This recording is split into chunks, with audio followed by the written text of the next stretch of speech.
We all have something to say. We all want to express ourselves, share our opinions, and make our voices heard. But sometimes we talk too much. Sometimes we talk without thinking. Sometimes we talk without listening. And sometimes we talk without knowing. Talking too much can cause many problems. It can create misunderstandings, conflicts, and resentments. It can hurt others' feelings and damage our relationships. It can also prevent us from learning, growing, and improving ourselves. That is why silence is important. Silence is not just the absence of noise. Silence is the presence of awareness. Silence is the source of wisdom. Silence is the essence of life. In this story, you will meet a young man who learned the value of silence the hard way. He thought he knew everything, but he knew nothing. He thought he was smart, but he was foolish. He thought he was right, but he was wrong. He went to a Zen master to challenge him with his questions and arguments. But instead of answering him, the Zen master taught him a lesson. He taught him when to be silent and why. The young man learned that there are 5 situations when he should be silent: when he is ignorant, when he is arrogant, when he is vain, when he is restless, and when he is foolish. He learned that by being silent in these situations, he could avoid many troubles and conflicts, and he could also learn more about himself and others. He learned that by being silent, he could become wise and enlightened. This story is not just a story, it is a lesson for all of us. It is a lesson that can help us live better and happier lives. It is a lesson that can help us find peace and harmony within ourselves and with others. It is a lesson that can be summed up in one word: silence. There was once a young man who was very talkative and opinionated. He always had something to say about everything, and he often annoyed or offended others with his words. He thought he was very smart and witty, but he did not realize how much trouble he was causing himself and others. One day, he heard about a Zen master who lived in a nearby temple. He decided to visit him and challenge him with his questions and arguments. He thought he could prove the Zen master wrong and impress him with his intelligence. He arrived at the temple and found the Zen master sitting quietly in the garden. He approached him and bowed respectfully. Then he said, "Master, I have come to learn from you. I have many questions and doubts. Can you answer them for me?" The Zen master looked at him and smiled. He said, "Of course, I will answer your questions. But first, let me ask you a question. Do you know when to be silent?" The young man was puzzled by this question. He thought it was irrelevant and trivial. He said, "What do you mean, master? I can be silent whenever I want. But why should I be silent when I have so much to say?" The Zen master said, "There are 5 situations when you should be silent. If you can learn to be silent in these situations, you will avoid many problems and conflicts, and you will also learn more about yourself and others." The young man was curious and impatient. He said, "What are these 5 situations, master? Tell me quickly so I can ask you my questions." The Zen master said, "The first situation is when you are ignorant. If you do not know something, you should not pretend to know it or argue about it. You should be silent and listen to those who know more than you. This way, you will learn from them and avoid making a fool of yourself." The young man felt a bit offended by this. He thought he knew a lot of things, and he did not like to admit his ignorance. He said, "But master, how can I learn if I do not ask questions or express my doubts? How can I improve my knowledge if I do not challenge others' views?" The Zen master said, "There is a difference between asking questions and arguing. There is a difference between expressing doubts and being stubborn. There is a difference between challenging views and being disrespectful. You can learn by asking questions, but you should not argue with those who know more than you. You can express your doubts, but you should not be stubborn and refuse to accept the truth. You can challenge views, but you should not be disrespectful and insult those who hold them. If you do these things, you will not learn anything, but only create enemies and resentment." The young man was not convinced by this. He thought the Zen master was trying to silence him and prevent him from speaking his mind. He said, "But master, what if I am right and they are wrong? What if I have a better argument or a clearer insight than them? Should I not share it with them and enlighten them?" The Zen master said, "The second situation is when you are arrogant. If you think you are right and others are wrong, you should not boast or belittle them. You should be silent and humble. This way, you will avoid hurting others' feelings and pride, and you will also avoid being humbled yourself. The young man felt more offended by this. He thought he was not arrogant, but confident and honest. He said, "But Master, how can I be humble if I know I am right? How can I be silent if I have something valuable to share? How can I respect others if they are ignorant or foolish?" The Zen master said, "There is a difference between being confident and being arrogant. There is a difference between being honest and being rude. There is a difference between respecting others and agreeing with them. You can be confident, but you should not be arrogant and think you are better than others. You can be honest, but you should not be rude and hurt others with your words. You can respect others, but you should not agree with them if they are wrong. If you do these things, you will not be humble, but only proud and conceited." The young man was not persuaded by this. He thought the Zen master was trying to make him weak and submissive. He said, "But Master, what if I am better than others? What if I have more talent or skill or wisdom than them? Should I not show it and impress them?"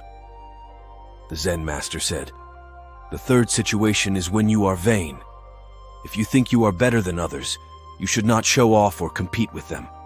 You should be silent and modest. This way, you will avoid attracting envy and jealousy, and you will also avoid being surpassed yourself." The young man felt even more offended by this. He thought he was not vain, but ambitious and successful. He said, "But Master, how can I be modest if I have achieved something? How can I be silent if I have something to be proud of? How can I avoid competition if others challenge me or try to surpass me?" The Zen master said, "There is a difference between being ambitious and being vain. There is a difference between being successful and being proud. There is a difference between avoiding competition and being afraid of it. You can be ambitious, but you should not be vain and think you have achieved everything. You can be successful, but you should not be proud and forget your origins. You can avoid competition, but you should not be afraid of it and run away from it. If you do these things, you will not be modest, but only greedy and boastful." The young man was not moved by this. He thought the Zen master was trying to stop him from pursuing his goals and dreams. He said, "But Master, what if I have not achieved everything? What if I have more goals and dreams to pursue? Should I not strive for them and work hard for them?" The Zen master said, "The fourth situation is when you are restless. If you have more goals and dreams to pursue, you should not strive for them or work hard for them. You should be silent and calm. This way, you will avoid exhausting yourself and losing your peace of mind, and you will also avoid missing the present moment." The young man felt very offended by this. He thought he was not restless, but diligent and passionate. He said, "But Master, how can I be calm if I have a burning desire to achieve something?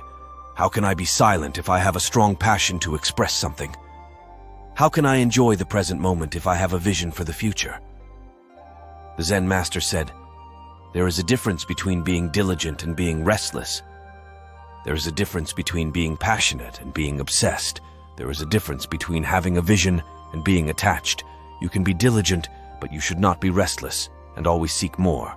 You can be passionate, but you should not be obsessed and lose yourself. You can have a vision, but you should not be attached and forget the reality. If you do these things, you will not be calm, but only anxious and unhappy." The young man was not touched by this. He thought the Zen master was trying to discourage him from living his life fully and freely. He said, "But Master, what if I want to seek more? What if I want to lose myself? What if I want to forget the reality?" The Zen master said, "The fifth situation is when you are foolish. If you want to seek more, lose yourself, or forget the reality, you should not do so. You should be silent and wise. This way, you will avoid suffering and causing suffering, and you will also attain enlightenment." The young man was very angry by this. He thought the Zen master was calling him a fool and insulting his intelligence. He said, "But Master, how can I be wise if I do not follow my heart? How can I be silent if I have a voice? How can I attain enlightenment if I do not live my life?" The Zen master said, "There is a difference between following your heart and following your ego. There is a difference between having a voice and having a noise. There is a difference between living your life and wasting your life. You can follow your heart, but you should not follow your ego and ignore your true nature. You can have a voice, but you should not have a noise and disturb others' peace. You can live your life, but you should not waste your life and neglect your true purpose. If you do these things, you will not be wise, but only foolish and ignorant. The young man was very frustrated by this. He thought the Zen master was contradicting himself and confusing him. He said, "But master, what is my true nature? What is my true purpose? How can I know them if I do not explore and experiment?" The Zen master said, "Your true nature is silence. Your true purpose is silence. You can know them by being silent." The young man was very confused by this. He thought the Zen master was talking nonsense and mocking him. He said, "But master, what do you mean by silence? How can silence be my nature and my purpose? How can silence help me know anything?"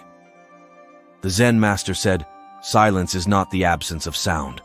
Silence is the presence of awareness. Silence is not the lack of expression. Silence is the source of expression. Silence is not the denial of life. Silence is the essence of life. Silence can help you know everything, because silence is everything." This story shows us the power and beauty of silence. Silence is not something to be feared or avoided. Silence is something to be embraced and practiced. Silence can help us avoid many problems and conflicts, and it can also help us learn more about ourselves and others. Silence can help us become more aware, more compassionate, and more enlightened. But silence is not easy. Silence requires discipline, humility, and wisdom. Silence requires us to let go of our ego, our attachments, and our illusions. Silence requires us to face the reality, the truth, and the essence of life. That is why we need to learn when to be silent and why.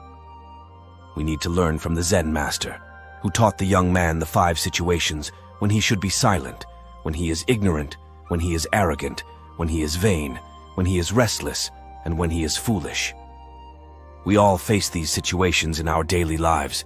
We all encounter situations when we do not know something, when we think we are right, when we think we are better, when we think we want more, and when we think we know everything. We all have the tendency to talk too much, to argue, to boast, to compete, and to be restless. But if we can learn to be silent in these situations, we can avoid many troubles and conflicts, and we can also learn more about ourselves and others. We can learn to listen, to respect, to appreciate, to cooperate, and to be calm. We can learn to be more confident, more honest, more modest, more diligent, and more passionate.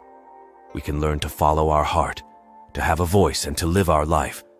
But most importantly, we can learn to be silent.